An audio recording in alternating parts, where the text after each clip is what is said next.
All right, good. Good. All right. So just wanted to kind of take you through the day. We had a good day today, and guys were in great spirits. We had a great day yesterday, and I think that's kind of part of why the guys are in such good spirits. But we had a special teams meeting early. We had a team meeting where we went through tape from the practice, padded practice yesterday morning. Then we had position meetings until about 11:15. In other words, we had an in-season day today as far as our schedule goes. We had a walkthrough practice starting at 1 that we just got off the field from. Guys were very sharp and into it, and then they finish up their weightlifting now. So the guys have put in a full day today and work day, and tomorrow we have a scrimmage. So we're looking forward to that. It'll be in the stadium, hopefully, weather permitting. And I know the young guys especially. I mean, everybody's fired up, but the young guys especially. It's been an interesting camp, and Matt Judon kind of pointed this out yesterday in one of our conversations. You know that normally as a rookie in training camp, you really get an opportunity to let some steam out when you play the games. I mean, there's a lot of pressure. There's a lot of, not know if it's uncertainty, but just opportunity to prove yourself. You don't know. You want to get out there in the field and do what you do and play and establish yourself. Okay, I've played an NFL game. And I can, so many times after the first preseason game, you hug those guys in the locker room, and it's such a relief. You play your first NFL game, you made some tackles, you made some catches, you blocked some people, and you're like, I can do this. I can play. I can play in the National Football League. Those guys haven't had that. They've had practice. They haven't had a game, and they're not going to get a game. And I think there's a certain amount of stress that builds up for those guys in this instance. And I really, I feel for them a little bit, especially since I can understand this is the 2020 class. The 2020 class, high school, college, they're all facing this very, very, very strange time. And I commend them for the way they've handled it, not just our players, but all those in the 2020 classes all across the country and who've handled it the right way. So that's where we're at. I'm sure you have plenty of questions about what we've been doing, so go ahead and ask away. John, this is Jameson from ESPN. Yesterday, the team issued a very comprehensive statement about social justice. Can you just take us a little bit what went through, what was the process yesterday to complete that statement? Sure. I mean, I can take you through how we decided to have the meeting, I guess, briefly, then talk about it a little bit. And I might be a little lengthy with it because I do have a few notes maybe that I could share with you because I want to say it correctly and be right, though. I'm usually not at a shortage for words on things like this. But, things move fast. Guys think about things. You try to communicate. And by yesterday morning, one of the players came up, Anthony Levine, and we had a really long, heart-to-heart, great talk. We're close. We've been close for a long time, and it was just a really good conversation. Then I walked down through the training room, and guys were talking and huddled up, and I had a chance to kind of slip into the conversation and start talking about things. And they were very thoughtful and very had a range of emotions and feelings about what had taken place and what's been going on in our country and all the different things because they're thoughtful guys and they care. And we decided, and they're all in agreement, let's go practice. We're ready to practice. We're dressed. We want to practice. Let's go. Then they said, but we should, soon we should have a meeting. Maybe tomorrow we get together and we talk through this and begin to forge a plan, an action plan. And I said, well, why wait till tomorrow? Let's do it this afternoon. Let's get at it. And we did it. We were in there for a long time. And I don't know, maybe 2.5 hours we were in there. And it was really great. We came up with 3 bullet points that we wanted to move forward with after hearing many guys talk, coaches and players. And then we had another meeting that players that wanted to be in and assistant coaches that chose to be in to draw up the statement, which was the first phase of our action plan, to put together kind of statement that resonated for the whole team. And that's what they did. So it was players and coaches, and we had some very knowledgeable people in there doing it, and I commend them for what they came up with. And I just say this, in all absolute frankness, I really wish that everybody could be part of a football team or something like a football team in their lifetime, because being a part of a football team is a unique thing. And a football team comes from a lot of different places and races and spaces and religions, just many different perspectives. And they have to come together and stand together, even given their differences. So, to work together to find mutual understanding and to create a brotherhood really like a family does. And I think there are a lot of places in society where you can gain something like that. The place I know is a football team because I'm a football coach, and I was really it was by the end of the day, you know, I was surprised how emotionally spent I was, and I think everybody was, because you care about one another. And we had some really interesting, deep, thoughtful, challenging things were said back and forth, but in love. They were spoken in love, and we learned a lot. So it's just powerful. I'm proud of our players. I'm proud of the coaches. I'm proud of the organization and the opportunity to really be at the forefront in some way of change. We do the best we can. We know we're not going to change the whole world overnight, but we can change our world, our family, our cul-de-sac, you know, wherever place we're at, to just try to create that type of an atmosphere in our individual worlds. And that's what I think our guys are trying to do. Jimena Lugo La Torre from Ravens Spanish Radio. Coach, what are you doing specifically to fight against discrimination? Right. Well, that's a good question. I think the statement was really great because it was very specific, and it outlined the things that we're going to do in terms of initiatives and in terms of legislation that we want to support. You know, and there's a bill that we're supporting that we think is a positive bill that many police officers support, and police departments and police unions around also support many of these different initiatives. The bill's in Congress. It's got bipartisan support on many aspects of it. You know, I actually read it, you know, last night because I signed it along with many coaches and players, and it's, you know, personally, it's not everything I would write. You know, what piece of legislation is 100%, 1,000% what you actually want? That's how legislation gets passed, through compromise and understanding and give and take. So, but so many good things in there that I think would help, that have been thought through by very smart people. We're hoping that it has bipartisan support, and we want to get behind that. So that's a big one, you know. Then there are other initiatives that we are looking at funding. We've already funded so many local things, grassroots, neighborhood pieces to reach, you know, people specifically and especially in Baltimore and in our region, but also, you know, worldwide even. But I think Steve has led that, and he's given Torrey Smith and players charge over that. And there's other things we're looking at doing. You know, maybe I'll give you an idea. I haven't decided yet, but maybe funding cameras for police in police departments that can't afford them. Those types of things that can be valuable and directly helpful. But I'll say this also, and we're passionate about what we're talking about, but I also want to say we have tremendous respect for our police, for what they do, the work that they put in, the sacrifices they make. And that was stated in our team meeting numerous times by our players and by our coaches. We understand the sacrifices the families make to protect us, the great men and women that are in our police force, the challenging job. Who can honestly say that it'd be hard for me to say that would be something I would have the courage to do. And I see the courage. I know many police officers in Baltimore County and in Baltimore City know their families.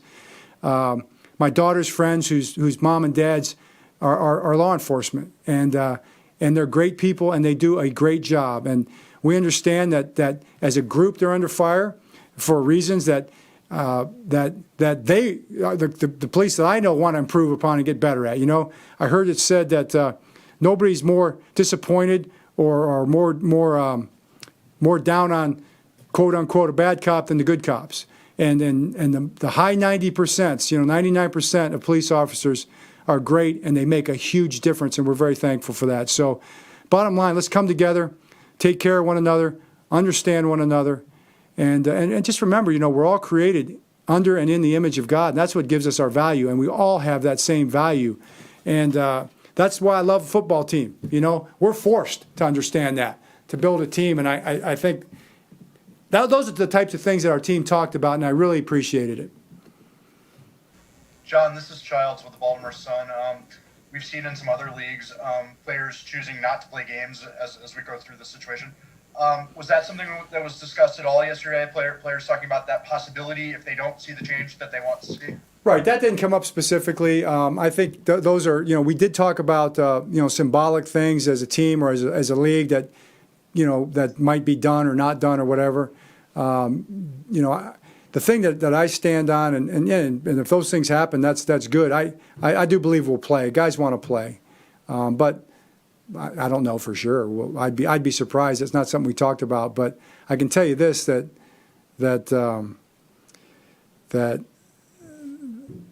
guys want to be able to make a statement, and you could talk to Jimmy Smith about this. They want to do something that lets people know in a symbolic way how we're feeling and how we stand together. And sometimes the greatest form of respect is the greatest form of unity is the fact that we respect one another's opinions. We respect one another's perspective and background. And the ability to demonstrate that is difficult other than basically treating one another with respect. So however we can symbolically express that, that may be something we try to do. We'll just have to see. Hi, it's Aditi with the NFL Network, and if you'll have patience for me, I have kind of a two-parter. One, the way that you just described all of that, it sounds as if you really empowered your players and allowed them to take a lead in how to do this. Is that's sort of how you've been coaching as well on the field as well? Is this something that is sort of an evolution of how you have been a coach? Do you let your players have more of a voice, more of a say now than maybe 10 years ago? And then the second piece to this is, you want me to wait? No, go ahead. I might not be able to remember them both, but go ahead. Well, I have a lot of faith in you. I really do. I can come back to it. If No, I it's don't get okay. unmuted, Go ahead. then- Yeah. Well, the second part is you indeed were far more specific than anybody else in the sports world. And some of your colleagues have talked about sort of a fear of such a position being weaponized. Was there any anxiety, any nervousness to take such a strong, specific stand? Well, that I think those two questions do tie together, Aditi, and so I'm glad you were able to ask them both because this is the players' statements and the assistant coaches that were involved in it, and you can't control somebody else's thoughts and beliefs, and the players felt strongly that they wanted to do something together, and we had very knowledgeable assistant coaches who were involved in that. I started the meeting, that part of it, then I stepped away from it, and trusted them. And I think when you empower somebody, it's because you trust them and you believe in them. And what they came up with, not everybody's going to agree with every point in that statement. Not everybody on our team probably is going to agree with every aspect of it. But the ability to respect one another's opinion and come up with something together that's workable, that we could go forward with, I think is kind of a good example about how you work every problem, And I'm proud of the guys for doing that. And I thought it took a lot of courage and a lot of intelligence and thought. Experience was brought to the table, and I'm proud of them for doing that. From the empowering statement, we all grow, and I think we've always believed that, we've always just as a football coach, you love football players, and you love what the sport brings to people, the impact that the locker room, the brotherhood, the demand of the game. I mean, it's hard to go out there. It's not like any other sport, and all teams do have this value, but football is a little bit unique. I mean, it's hot out there, and you've got to go out there and you've got to practice football, which is demanding. It's contact sport. It's a grind, and it forces people to stand together, to work together, and to go through tough times together, and it forges, I think, a bond that often lasts a lifetime. And that's true in many sports and many endeavors, but I see it in football as a football coach. John, Jerry Sandusky, WBAL. Today's canceled practice this morning, was that part of what came out of yesterday's meeting, or was that strictly just a football decision? Well, I think there's a lot of variables to it. All of it's part of it. We didn't really cancel practice. We did change the schedule around.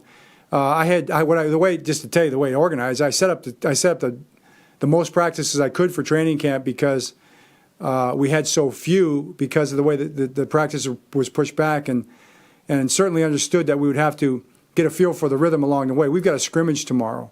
So as we sat in there as a leadership council, I think that the events certainly, the conversations, the emotions of it was something that the players talked about. The fact that we're going to scrimmage tomorrow, some of it's going to be live. The fact that we were in padded practices a couple days in a row, and the guys, they're a little bit fatigued. All those things went into play. So for me, it was probably, and I told them this. I said, for me, it's more football, and for those guys, it might have been more emotional.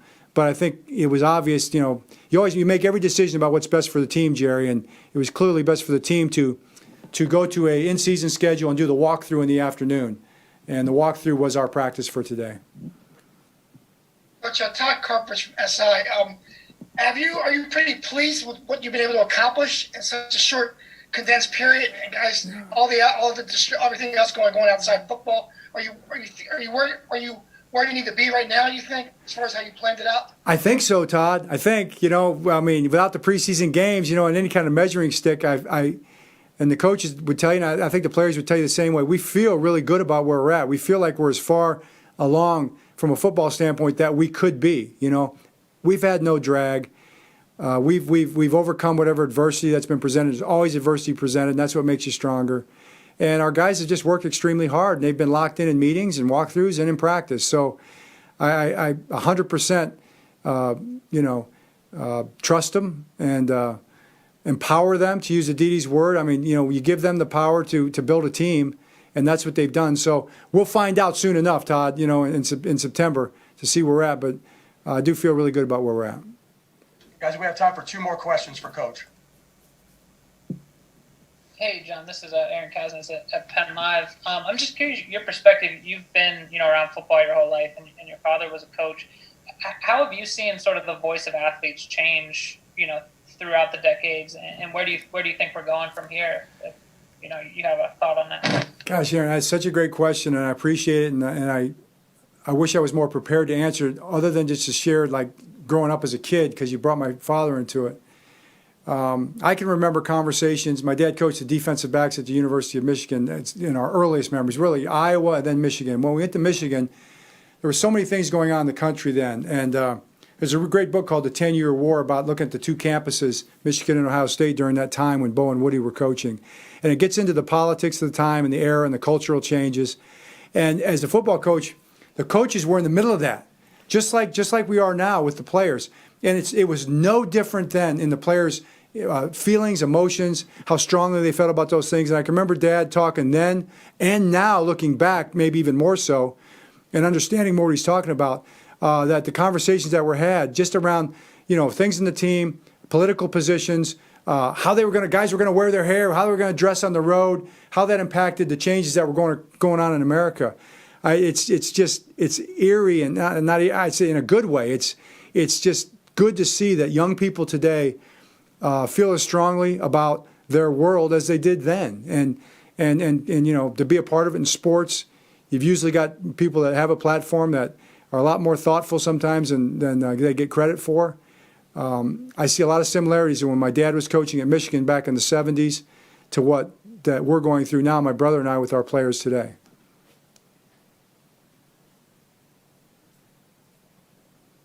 Anything else?